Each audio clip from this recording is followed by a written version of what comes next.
Yan, ito yung giniling. Nilagyan ko ng spring onion, sibuyas, bawang, paminta,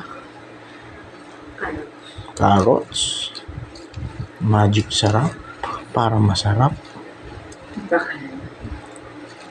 Tapos hinalo-halo ko, halo-haloin lang natin yan hanggang mahalo-halo. At pagkatapos, babalutin na natin yan ala Savory style. Yan. Ito yung uulamin natin mamaya.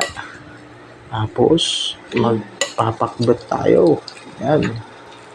Para masarap. Yan.